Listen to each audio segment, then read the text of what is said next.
Hi everyone and welcome. I'm just going to wait a couple more minutes for people to come to the site and watch the video. So I'll begin at around about 7:05. Hopefully you can all hear me tonight. We had a few technical difficulties last time and I'm hoping I don't sound like a Dalek this time. So if you want to interact with this, then please do so via the events page on my Facebook page, which is Flying Changes Coaching. www.facebook.com/flyingchangescoaching. Find the event in there and you'll see that you can post to it and talk to it, and I will be reviewing that as the webinar goes on. So that's the way to speak to me. And also there's a specific post on there that says this is the thread to put your questions on if you want me to answer them on the night. I'll select which ones to answer, and if you have a specific personal situation, I'll get back to you after the webinar to support you individually. So generic questions, please. So if you have any questions, I can see someone's already put one on there, so thank you to Kelly. I will be answering that at the end. And if anyone has any more as we go along, then please post them onto there. So I'm just going to wait a couple of moments and then I will be with you.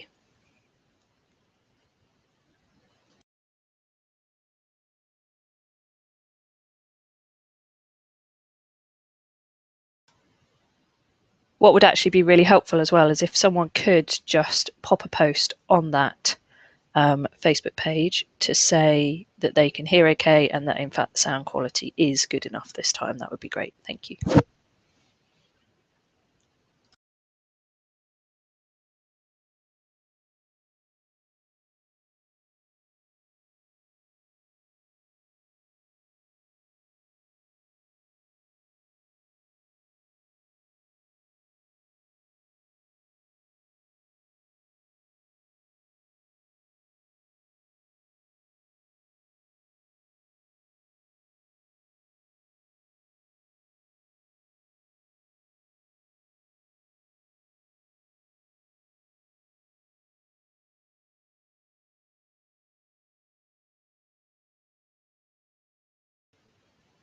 Okay, so welcome and let's get started on tonight's webinar. My name's Jenni Winter and I run Flying Changes Coaching, and I am a confidence and performance coach, which means that I specialise in helping riders like yourself to overcome fears, to achieve their goals, and to perform. So whatever that means for you. So performance could be competition performance. It could be success as far as hacking out when and where you wanted to. It could be getting a certain movement in schooling or a certain height in jumping. So performance isn't necessarily only about competition performance, but obviously that can very much be a part of it. So as a coach, my role is to support you to find out what your blockers are and what may be hindering you in achieving whatever it is that you want to achieve. So I set up Flying Changes Coaching just under 2 years ago now. I was in the corporate world. I was a corporate global consultant and I was burning out. It was really bad for my health. It wasn't what I really wanted to be doing.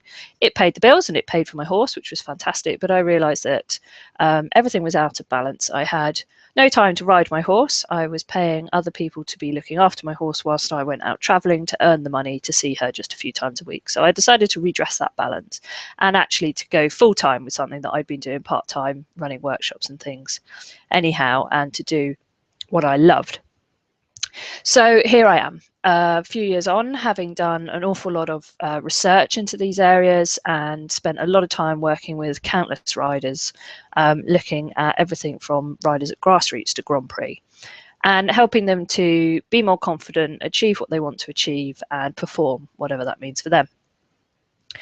So tonight's webinar is very much about the keys to confidence. So what does this mean? Well, this means understanding some key points around confidence for horse riders specifically, And this is, you know, we've got around 45 minutes and then some time for questions. So this is very much scratch the surface. This is a few keys, and I've come up with 3 key things that you can think about that will start to help you understand fear and understand confidence a bit more.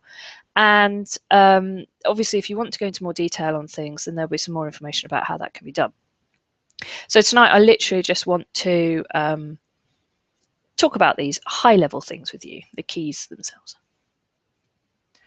So I work with something that I have developed over the last couple of years to be really incredibly powerful, and we all know that it's going on, and I think more and more riders are now aware that it is, and this is what I call the mind-body-horse feedback loop. And as this picture suggests here, equestrians speak a different language, and it's a language built in silence. So as we know, horses are not verbal communicators. They will occasionally verbalize something, but it's not their preferred method. And that we as humans are very much verbal communicators. So there must be some feedback going on between us and our horse that isn't necessarily verbal. And so I've spent the last few years developing a particular framework that I now work with, which I find is incredibly powerful and normally gets to the root of anything fairly quickly. And that's starting off with the mind. So if we imagine a triangle, the mind is at the top of this triangle in my particular model. And the mind is basically what we're thinking, what we believe about ourselves, what we value, what we're thinking.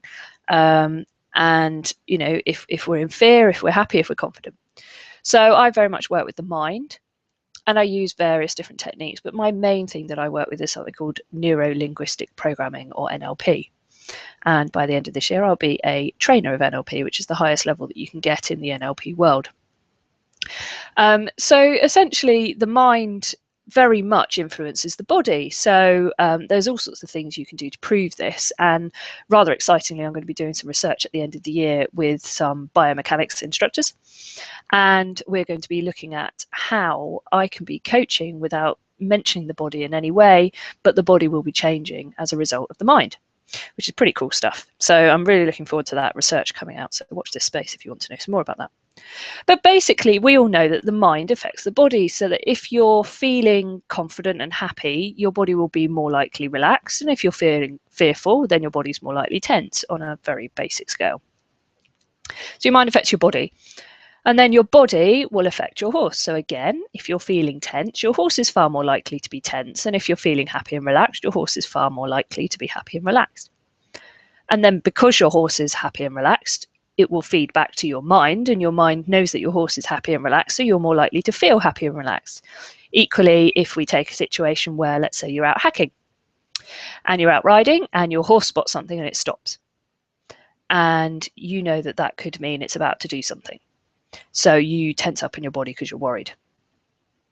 And then your mind's worried that something's going to happen, but because you've tensed up in your body, your horse is aware that you're tense, so then your horse starts to react, so your mind starts to worry more, so you tense up more in your body and your horse reacts even further. So as you can see, this feedback loop is going on all the time, and it can start in one place and it can feed into the other. So it could start with your body is stiff, which means that your mind is then thinking, I can't relax as much as I like today, so it feeds back to your horse, which is thinking, she's tense, I wonder why that is. So you can all see it working in 3 different ways. And these are the 3 key areas that I like to work as a coach, and that all of my research and development of various tools and techniques comes from. And I love to work as well with experts in these things. So I've got some great experts that we'll be working with over the next year or so, and longer, obviously. Behavior experts, body experts, and of course, experts in the human mind. So loads of great stuff to come in the horizon. But essentially, this is the feedback loop. And often if you find that you've got an issue with something, you can work out which one of these perhaps started it.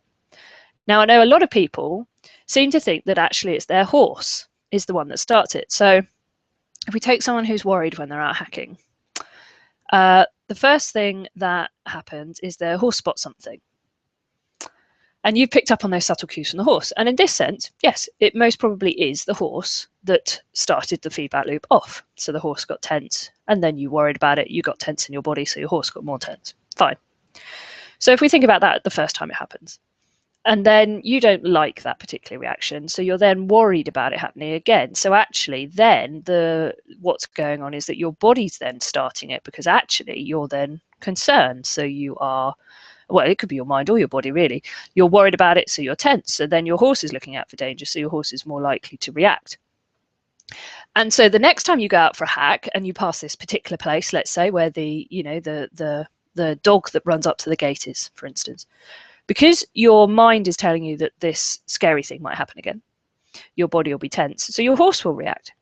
And often, actually, 9 times out of 10, although it may have been in the very first instance a horse or a past experience that triggered it, it's normally our mind and our body that are actually getting the horse to have a certain reaction.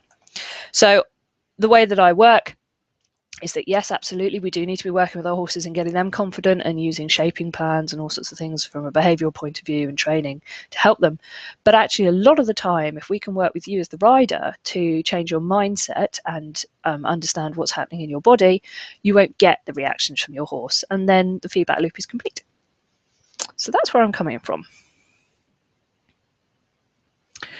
So the 3 keys then to confidence in itself, aside from the big main one, which is the feedback loop itself, is to firstly really get to understand your comfort and your stretch zones. The next one is to set well-formed goals and celebrate your successes. And then the other one is to do something called getting present and banishing your fears. So I'm going to explain a little bit this evening about each of these in a small bit of detail. So you may or may not have come across this before, and this is what's called your comfort, stretch and panic zones. And the idea behind this is that 1, it's very, very individual to everybody. And 2, if you can get a really good understanding of this for both yourself and your horse, then it's going to give you a really great framework to be working on to extend your comfort zone and therefore increase your confidence. So the idea is that in the middle here, this blue bit, just here, is your comfort zone. And your comfort zone is actually where you are doing things habitually. So they are things that you are very used to doing, you're very happy doing them, you're very comfortable doing them, hence the name. There'll be things that you don't particularly have to think about, and they will be what we call unconscious competence. So you can do them without really knowing that you are. And all sorts of things sit in your comfort zone, but it's incredibly individual. So I'm sure we've got people watching this that drive cars. And it's a great analogy to use because a lot of people do. But when you're driving a car now, you most likely drive your car to where you want to be and don't really think too much about the journey. And you certainly probably don't really think too much about changing gear, indicating, let's hope you all do, steering, you know, accelerating, watching out for dangers. It's just stuff that you're doing because you've done it so much, it's become habitual and it sits in your comfort zone. Now, most likely when you were learning to drive, however, it certainly wasn't in your comfort zone. And it's most likely to have been in your learning zone. And it may, for some people, have been out in panic. They are less likely, however, to actually still be driving, but we'll talk about why in a minute. So when something is new, or it requires some real concentration and skill, or it's something we're not sure about, or we're a little apprehensive of, then it's more likely to fit out in what's called our learning or our stretch zone. And the reason for this is because it isn't habitual, it isn't unconscious, it's very conscious, we're very aware of it, and it's new or somewhat less scary, more apprehensive.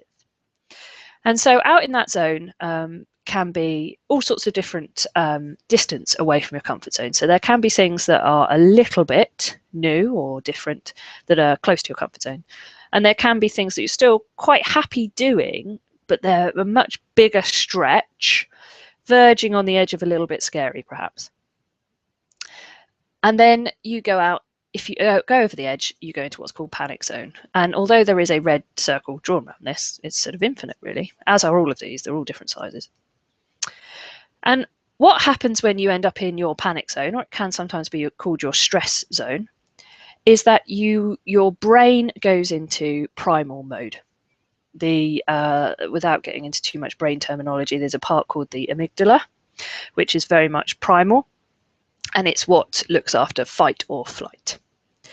And what happens is when you're in panic or stress is that your body and your brain just want to get back to comfort. They just want to get back to what they know, what they can do, what they find easy, what they're happy in. And this is where we get fight or flight. So you either run away from the thing or you fight it to get rid of it, which in humans is kind of what happens. Mostly with riders, we obviously try and get away from the thing that's concerning us. And unfortunately, what happens is if you do go out into panic, and the further into the panic zone you get, the more severe it is, because you've got that desire to get back to comfort, your comfort zone then decreases in size a little bit. So once you get back to comfort, because your brain doesn't want to head back out into panic again, it decreases the size of all these circles and takes you further away from the thing that you were concerned about. So your comfort zone gets smaller and your learning zone gets smaller. Now, the reason I'm telling you this and why it's relevant to horse riders is because often when we experience something that's scary for us, or we perceive something that could be scary, it's very often out in panic zone. And we feel like we should be able to do it again. And the shoulds is a major part of horse riding that I may touch on later on, but the shoulds should be banished. Because the shoulds are external factors. They're what we feel we ought to be doing as opposed to what we want to do quite often. But because we feel we should be doing this thing again, our brain automatically goes, well, I should just be able to do it then, shouldn't I? I've done it before. I should be able to do it. So let's take the example of, let's say someone was show jumping at 1.10 m when they were younger, and they may have had an accident, or it may be that they had a child or something. That's quite a common one. So it means they haven't jumped in a while. And they think to themselves, it used to be in their comfort zone, fine. But now, as time's gone by, it's not. And the thought of it's really quite scary. So it's certainly on the edge of learning, if not in panic now. And they say, but I should be able to do it because I used to be able to. Well, okay, yep, so you still probably got the skills. They might be a bit rusty, you might need to work on them. But your brain has decided for whatever reason that actually is going to take some doing to get back there again. Well, if you were to get on and just go and try and jump that 1.10 m again, it might happen. You might be absolutely fine, might be brilliant. Chances are, because you're worried about it, and here comes the feedback loop, because you're concerned about it, that's going to come across in your body and very likely go across into your horse. And that horse is probably unlikely to be jumping it the way that it should do in order for it to feel comfortable and nice and safe. And you might get a stop or a run out or an uncomfortable jump, or you might get thrown out the saddle, and all these things that can happen. Because what you've done is you've jumped straight from comfort to panic because you felt you ought to, because you haven't sat and really thought about where you are in your comfort zone and how it might have shrunk. And that's where this is completely individual. So your comfort zone is absolutely individual to you. And I really can't stress this enough, that just because someone else can do something or doesn't find it fearful doesn't mean that you shouldn't, because you do. And that's the way it is. And that's fine. And if you can be really realistic about genuinely what you know at the moment is in your comfort zone, then you can realistically work out how to get to the thing you want to get to. Because all that you have to do is slowly stretch your comfort zone by putting yourself into learning zone, and then stretching learning zone a bit more, and stretching it out a bit more and a bit more. And if you could imagine this green line, this green zone, the learning zone, was to expand, it would eventually cover the whole of this red panic zone. And then this whole model would be a big blue blob in the middle and a big green blob, and then around the outside of it would be panic, but much further away. Because what you've done is you've stretched your skills, you've stretched your mindset, you've stretched everything to say, I can do this, I can do this, I can do this. And most instructors are fully aware that this is how it works, and that's absolutely brilliant. So if you've got an instructor that's able to take you bit by bit and understands your comfort zone right now, they've got to stretch it, otherwise you'll just go to your lessons and do the same things you do every time. But if they stretch it too far too fast, just because they feel you ought to be able to do something because they don't understand why not, they'll put you into panic zone, and chances are you'll come back to that lesson and you'll need to start at square one again. And I'm absolutely not knocking instructors. They're brilliant. We really need them. It's so important to have the skills to be able to do our sport, which is a highly complex sport and involves another animal. So we've got to be able to understand it. But it's worth noting that it isn't just about skills. It's absolutely about mindset. And that the first piece to overcoming fears is to be really honest with yourself about where your comfort zone is and think about the small steps that you can take in order to increase it.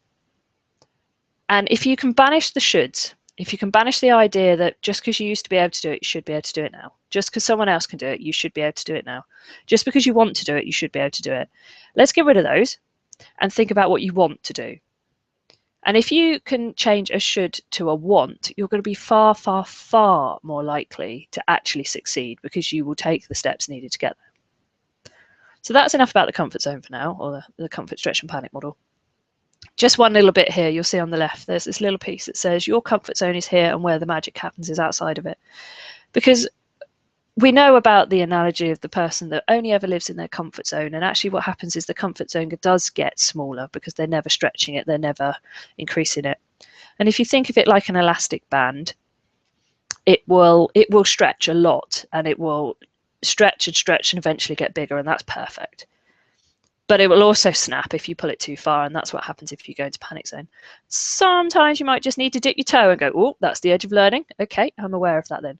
But don't go jumping in whole feet first. There's absolutely no need to do that. What you want to be doing is bit by bit and learning about it. Okay. So the next piece then is all about well-formed goals. And do you know, it's January, so I've just written a blog and published a blog all about goal setting, and everyone bleats on about goal setting at this time of year. And there's a reason for it, and that's because as humans, we quite often decide we're going to do something and that's it. And we don't necessarily think about how we're going to achieve it or anything that there is to it. So here's some thinking for you when it comes to goals. And there is a massive difference between a goal that you just kind of set yourself and think, oh, I'd quite like to do that this year, and a well-formed goal. It's a completely different thing. So you may or may not have heard of the SMART way of forming goals, but I've used another model here, which is SMARTer, with an E and the R on the end. And SMART stands for specific, measurable, achievable, realistic, and time-bound. So if you can get your goal to fit all of those criteria, then it's going to be quite a good one. You're going to be able to measure it. You're going to know exactly what it is. It's going to be realistic, and that comes from you. That's entirely personal, and equally achievable as well. And it may not be, you know, the whole idea of goals is they've got to stretch you, so they've got to be out in the learning. And so achievable and realistic is really up to you, but you've got to really think about what you're going to need in order to achieve it. And then the last two pieces here are really key, and that is the E for enthusiastic. Is this a goal that you actually really, really want to achieve? Or is it something that you think you ought to be doing? So I made a big decision recently. I have a mare that's incredibly good at jumping. She's a fantastic jumping mare, but she's also good at her dressage. And I decided that I really want to concentrate on my dressage. I absolutely love dressage, and I show and things as well. And obviously I hack out and do stuff like that.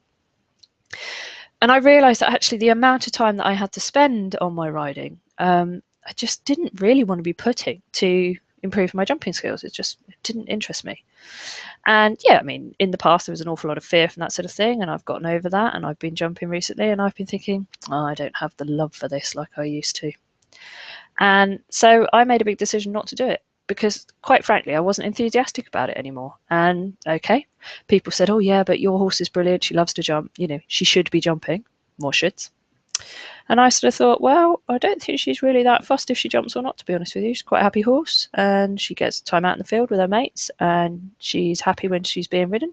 And I don't think this horse particularly goes around thinking, oh, I'd rather be jumping than dressage, because I know her. So enthusiastic is a massive part about it. I just realised I wasn't enthusiastic about jumping anymore. It just did not interest me. So I decided to go for dressage instead. And then finally, the last piece is recorded. So it's all very well having a goal, but if we don't write it down or make ourselves accountable for it, then we can just sort of come up with loads of perfect excuses as to why not to do it. So recorded is really important. And not just recorded, but recorded so that someone else knows that that's one of your goals. And again, this is where a coach comes in. Someone like me knows what you're working towards and will support you and make you what we call accountable, which means that we'll say, how are you getting on with your progress towards X, in a really supportive way, but in a way that you know that if you're not doing anything about it, we'll be trying to find out why and working with that. Whereas we all know that if we set ourselves a goal and we just quietly keep it to ourselves, we're far less likely to achieve it. So one of the things that I've talked about is the next point, which is that it's got to be personal. This is so important, and massively in the equine world. You know, a lot of us share yards, a lot of part of clubs and teams. You know, if you just have your horses at home, there's probably other equestrian people that you speak to, either in person or on Facebook or all sorts of things. And there's a lot of shoulds out there in the equine world. You know, what you should be doing with your horse, how you should be training your horse, how you should be riding your horse. What, you know, everyone obviously should be hacking out, everyone should be jumping, everyone should be dressaging. And it's so personal. There's all these things that actually, so long as you and your horse are happy and healthy, who says what you should do? Who's they? Who's the people that get to decide what we've got to be doing with our horses and with our time? And most of us, actually, this is a hobby, and we work really hard to pay for our hobby and to you know, take part in our hobby. And having all the shoulds around just makes it hard work. So when you are setting a goal, think about, actually, is this something you really want to do or feel like you should be doing? You know, for instance, I'm part of a riding club, and the riding club is very successful regionally and nationally, and especially in jumping and in dressage. So here I have a mare that can really jump, and to begin with I really felt I should be jumping her. And then I realized that actually it wasn't the club at all that were putting that pressure on me. No one had said a word. I just felt that pressure myself, and then I realized, well, I don't really want to do that, so I didn't. And not a word has been said about whether or not I should be jumping my mare. So it was completely made up in my own mind. So sometimes the shoulds come from actual things that people say, and sometimes the shoulds come from our own view of what we think they might be saying. So be aware of it. And then make sure you break your goals down into smaller goals. So again, this comes to, if you go for one big goal and you head out into panic and it doesn't go right, then you can quite legitimately say to yourself, oh, well, it probably wasn't the right goal for me. It's not really something I'm that bothered about. And it's quite likely to sit and eat away at you. And then you'll come to the next January and you'll go, right, it's my New Year's resolution again. And you'll go for it and it won't work. And you just end up in this constant cycle and probably feeling pretty bad about it and maybe even beating yourself up as well. So make sure you break them down into smaller goals. So these smaller goals have to be within your learning zone. So they have to start off near to comfort, and they have to work out step by step further away from comfort, because you'll find your comfort zone is growing as your steps grow. So it's really important to break it down into smaller goals. And these may be teeny tiny goals. So if you've got a goal to be, let's say, hacking out, and you want to hack out and gallop across a large open field, and actually you're not even that comfortable cantering in the arena at the moment, then break it down into a tiny goal. Break it down into feeling happy cantering 3 strides in the arena so that you're relaxed, and then go to alongside of the arena keeping relaxed. And if you can get a body goal in there as well, so if I say, you know, keeping relaxed, or keeping the rein loose, or, you know, not having tension down the rein, if you can get it so that you can feel the difference in your body, then you're going to be mentally noting this stuff and feeling good about it as well, because these are the tiny little process goals that we use that are really important. So one of the things I haven't actually put on here is the difference between a process and a product goal, because actually I can talk for hours on this stuff, as you can probably tell. But just briefly, a product goal is a specific thing that we can easily black and white say yes or no to. So a product goal might be getting a certain percentage in a dressage test or getting a certain placing out show jumping or eventing or something like that. So product goals are very tangible, very yes or no, and often mean that external people could tell us whether we've achieved it or not, which is great, apart from they're also massively influenced by others, product goals.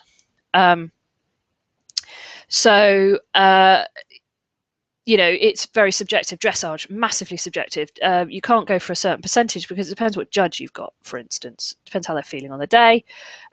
Shouldn't do, but it does sometimes. Depends who you're up against. You never know who your competitors are going to be.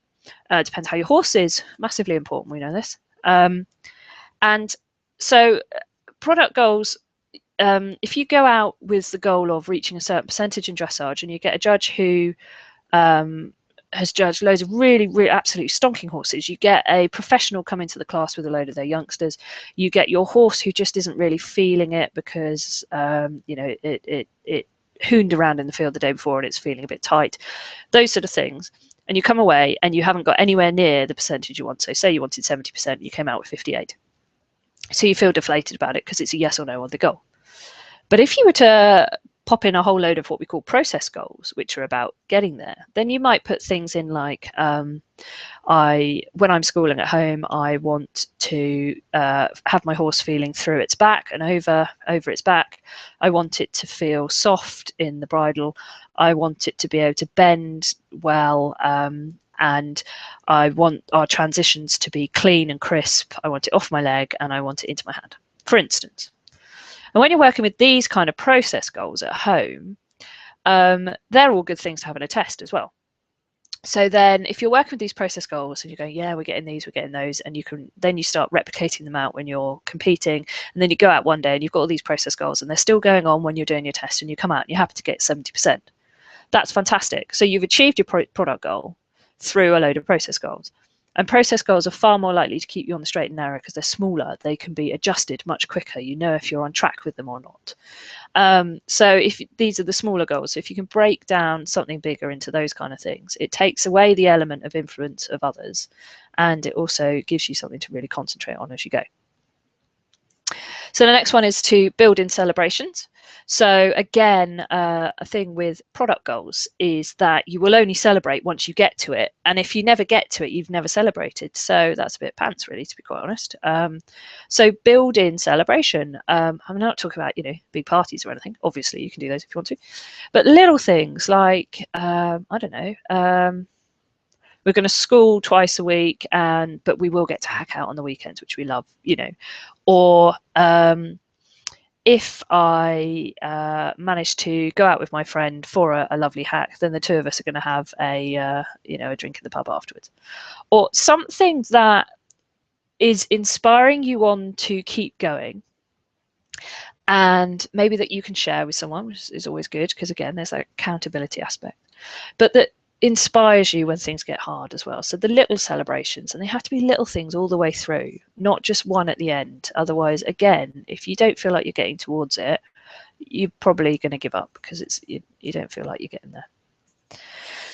And then finally, the last one on goals is also, please can you consider your horse's need for a reward as well. You know, these are the little things. These are the chance to relax on a long rein in the middle of a session. These are the scratch on the neck when they've done something good. These are the big hug at the end of something. These, you know, these are the little things, not necessarily treats, but they can be if they're treats at the right moment. That's always helpful. By the way, your horse doesn't know it's done a good schooling session if it gets a carrot at the end. It's got to be, I think you get 30 seconds to treat for them to directly relate the thing they've just done to having a treat. So there's no reason why you can't give them a carrot at the end of the session, but they're not going to understand that they haven't got a carrot because they've been annoying.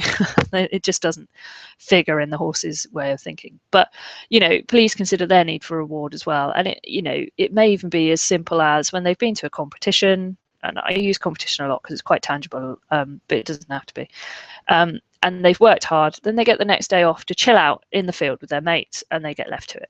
You know, it could be something as simple as that, or they get a lovely scratchy groom when they've done something. So have a think about them as well, because they're a big part of this for us. And then the last piece on these keys is something called presence. Now, you may or may not have come across this before, and it's actually a really simple little concept that is becoming more and more prevalent in the world nowadays. It gets called all sorts of things. It gets called mindfulness, meditation, presence, grounding, all sorts of different things. But essentially what it does is it brings you into this moment. So if we look at this little diagram here, in the past, we have things like guilt, regret, grievances, sadness, bitterness, non-forgiveness. These are all things that we're carrying around with us that, you know, are due to things that happened in the past. So we can't do anything about them, but we feel these things towards them. And then, so if our mind's in the past, we'll probably be feeling this kind of stuff. And when our mind's in the future, we'll be thinking about unease and anxiety, tension, stress, worry, and all forms of fear, because they can only exist in the future. And people say, well, how can fear, for instance, only exist in the future because I'm feeling it in this moment? And the way that this works is that actually what happens is when you are feeling fear, you are actually worried about what's going to happen. And 9 times out of 10, it isn't actually happening in that moment. Because what happens with most human beings, and the reason that we are still alive today, is because when something is happening in the moment, we deal with it. And we come out alive. And sometimes we come out injured or, you know, less than desirable, but we're here. We're listening to this seminar. So we deal with it when it's happening. And fear is very often the worry about not being able to deal with it. And so we spend the whole time concerned about what could happen because we don't feel we've got the skills to deal with it, or we don't like the outcome, or something happened in the past which our brain is convinced is going to be exactly the same in the future. But actually what we are doing is we're thinking forwards into the future. We're not in the moment. And it's also very interesting that there's been some research published recently that also proves that we know when we are fearful, we go into fight or flight mode. So we want to get back into comfort because we're out in panic. And we know that that increases our heart rate and it increases our adrenaline, and it's shallow, it makes our breathing short and shallow. And we all know that these are things that our horse picks up on, and then they get concerned because they don't know why we've started reacting that way. And they, as a herd animal, are massively in tune to this stuff.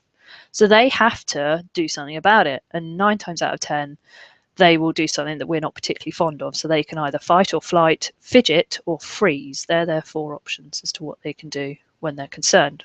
I'm not going to go into those now. That's for another webinar. But essentially, so our heart rate's gone up. We've probably become tense. We've started breathing shallow. Our shallow breathing is shallow, and our adrenaline increases.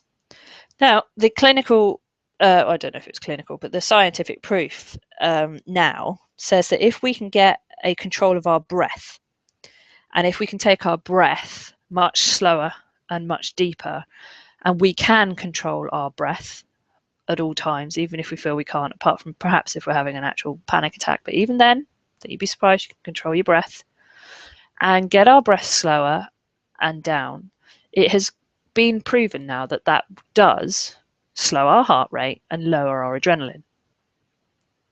And there'll be a blog coming out from me soon all about this, because actually adrenaline is really helpful because it focuses our mind. And so it makes us focused and able to solve problems in the moment, provided it isn't flooding our system. So a little bit of it is really helpful. So if we can start to breathe and notice what's happening in our body and become very aware of what's around us, then we are doing what's called being present or grounding ourselves. And this is where you can then you have a little mantra. Say to yourself, in this moment, I am fine, or in this moment, we are safe, or something that says, hang on, rather than letting my brain go off into fear and all the what ifs, because, you know, people that are good at being nervous are good at the what ifs,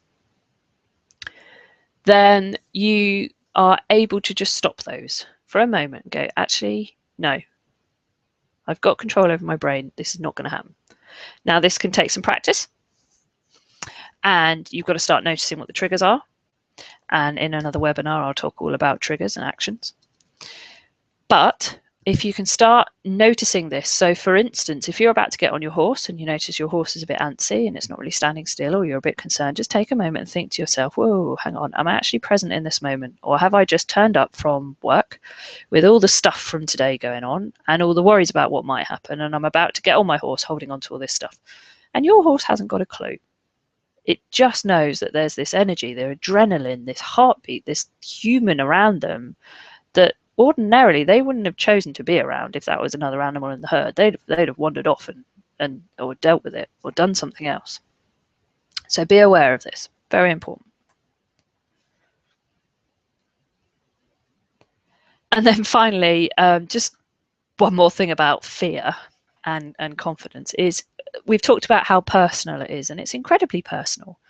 You know, if it wasn't personal and we all had the same level of confidence or fear, then we'd either all not be riding at all, or we'd all be going around badminton or, you know, at the Olympics or something. The point is, it's massively personal. It's based massively on our past experiences, what support we've had around us, the type of horses that we've had, various things that have happened, the amount of time and energy and money and things that we can put to it. It makes a massive difference. But it's not logical either. This isn't the logical part of our brain that's talking, because if it was logical, one, I wouldn't be sat here doing a webinar on this, because my role wouldn't exist, because people would phone me up and say, I'm really scared. And I go, oh, you'll be fine. It's fine. Off you go. They go, oh, thanks very much. That's what I needed to hear, that I'll be fine. Thank you. So it's not logical. And sometimes you won't even know why it's happened. But the point is, whether you think you can or you think you can't, you're right. So it's based on your belief. It's based on what you see in the world around you, what you believe to be true, what you value and hold dear to you. And these are the things that are always driving humans forward. So that's my last bit about the keys to confidence. And just one more thing that I want to talk to you about before I move on to your questions. And that's something that I think is really amazing. So in just a few days' time, it's looming quickly, I've just got a few more changes to make to the site so it's ready to launch. I am launching something called the Complete Rider Confidence Club, which is online. So this is your opportunity to become part of a club, a fully supported club, and to be able to access loads of great materials online and be a part of something that's very, very much designed to support you to achieve your goals. Now, this is all the stuff that you get. So the club is all about understanding all about your own mind and how it affects your confidence for the good and for the bad. You'll get access to tools and techniques that actually really do make a big difference to your riding confidence and your success. You'll also be able to access support from others around you who are going through the same journey of discovery. And you'll be able to ask questions to me, Jenny, and other experts to get the answers that actually do make the real difference. So it's very much about supporting each other. It's very much about accessing it when it's convenient to you and doing it at your own pace. All of the tools and techniques are things that you go away and work with that make it totally personal for you. And I think the important thing as well with something like this is accessing support from others that are going through it. So again, this is all about reducing the should, understanding the personal.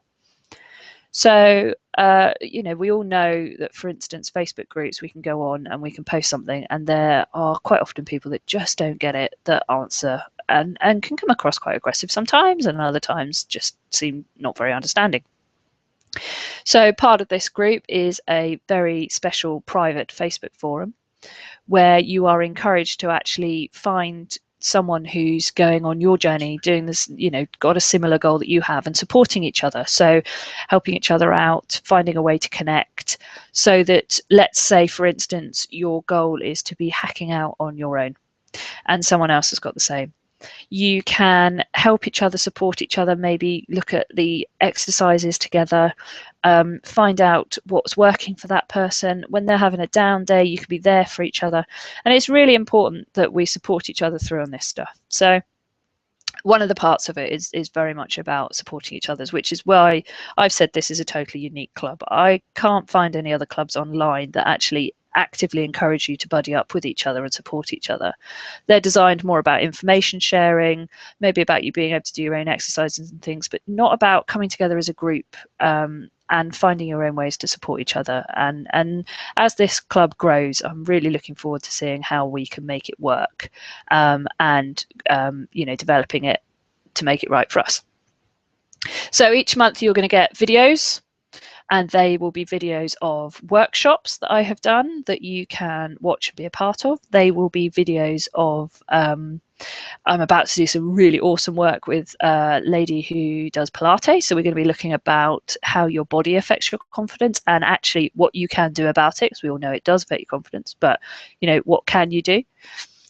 So exercises that will work for you.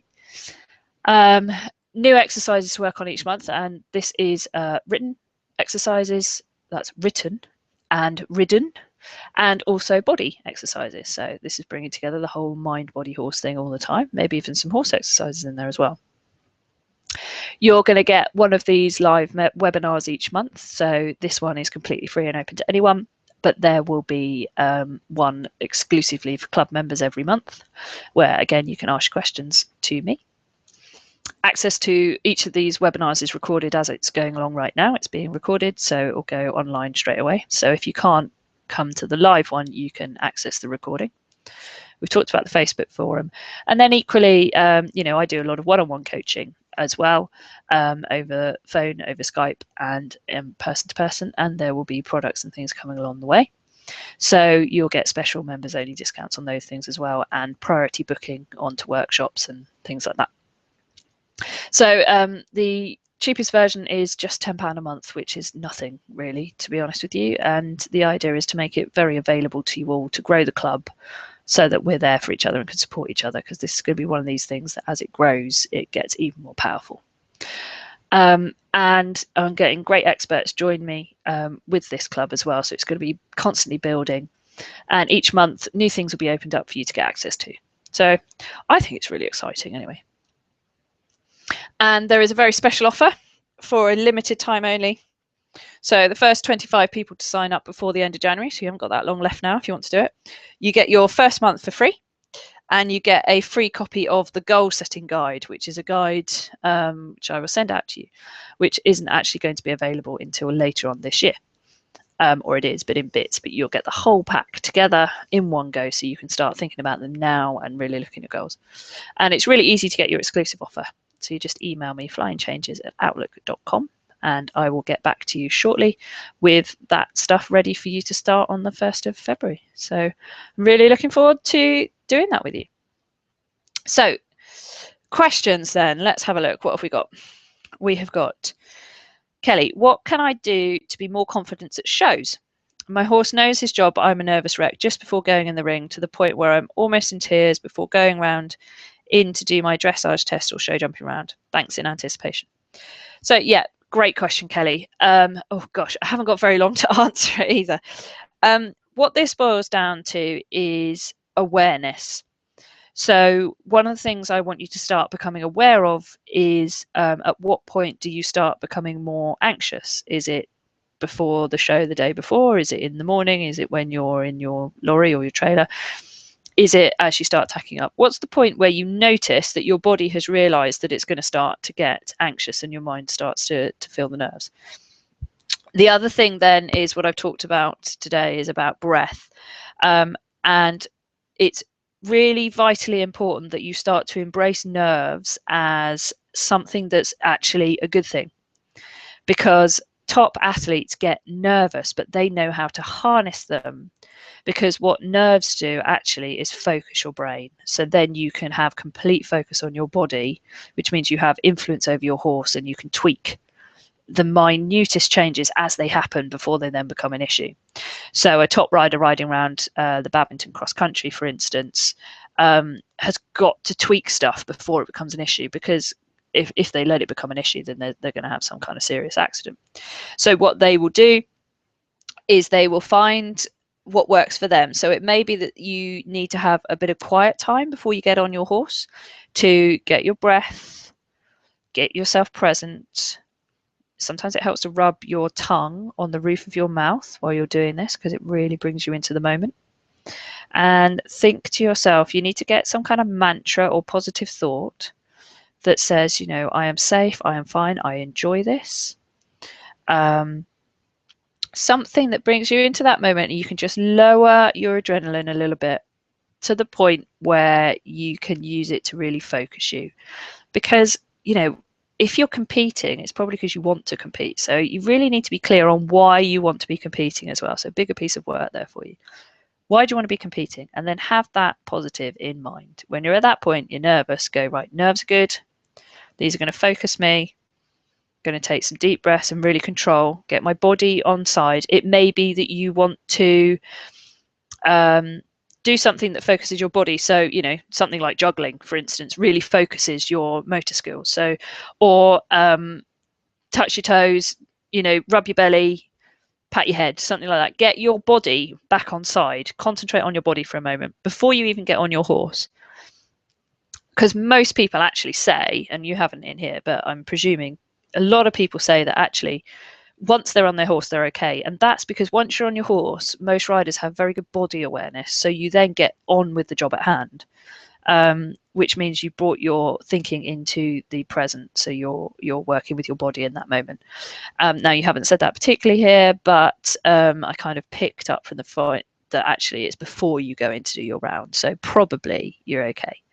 That would be the quick tip I would give you for now. But obviously, if you want to get in touch, I can give you some more information on it and help you out a bit more. It's very common, but it absolutely can be undone using some really simple things. So I hope that helped, Kelly. Ruth, how do you deal with minor doubts that you are not aware of at the time, but then subsequently affect your horse? Okay. I don't feel nervous at a competition, but I ride less positively. Yeah, so my horse doesn't jump or do a dressage test as well. Okay, Ruth, so this is about literally taking yourself back to that moment in your mind and getting you to remember what it is that you do when you ride that test or that jumping round. And by remembering that specific round or specific test, I can guarantee that you'll probably start noticing some changes in your body. So if you can take yourself back to that moment and imagine where you were and what was going on around you, and really picture yourself there in that moment and imagine you were back there, and start to notice your body and notice what's going on in your mind as well. Have you got any doubts? Have you got any negative things that are coming in? Are you telling yourself you're good enough, you're not good enough? Are you focused on the task, or is your mind elsewhere? Are you just trying to get to the end of it? And by taking yourself back there in your brain, your body will respond, because actually your mind doesn't know the difference between past, present, and future. And you'll start to just pick up on what it is that you do so that you can then become aware of it. So if you have got, I mean, you've got minor doubts. So actually those minor doubts will affect your body. So think about what those minor doubts are and how they might affect your body. And once you become aware of those, you'll then become aware of the effect on your body. So let's say, for instance, when you think, oh, I'm worried about doing a particular style of jump, and you'll think, well, when I was heading towards that jump, oh yeah, hang on, there was definitely more tension down the road, and actually I pulled back a bit more than I normally would, and I took my legs off. Well, now that you're aware of that, what that means is you will now be very aware of any tension, and if you take your legs off, and what that means is you can then start doing something about it. So like I say, these are all going to be scratch the surface type answers to these questions, but hopefully that's helpful. Take yourself back, get the response in your body, then compare it to how you are at home as well. That's another thing that you can do. Think about, well, when I ride at home, I ride like this, and when I ride at a show, I ride like this. And undoubtedly, you'll start to uncover a little bit of stuff that's going to make a difference. So hopefully that's helpful. But again, you know, if you want to know more, then please do get in touch, because both of these questions are really about performance anxiety, which is perfectly normal and doesn't need to affect us, but so often does, because we're just not aware of what to do about it. So unless anyone else pops a comment onto the Facebook page, I do hope that was helpful. If you want to put any comments onto the event, so that I know that I have answered everything that you're looking for, and that this was, you know, hopefully what you're looking for, then I will just wait a few minutes on mute to see what anyone puts on there, and I will answer anything anyone does. So thank you very much, everyone, for listening. Just be a few minutes and then I will finish.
Okay, just so that I know that people are still able to interact and I'm not missing anything, if Kelly and Ruth are still on listening in, if you could please hit like on your questions or pop a reply in or something just to say that you've heard that I have responded to them, that would be great. Technology this time I think has been on my side. It certainly appears to be working properly, but you never know. So yeah, if you could do that, that would be lovely. Thank you.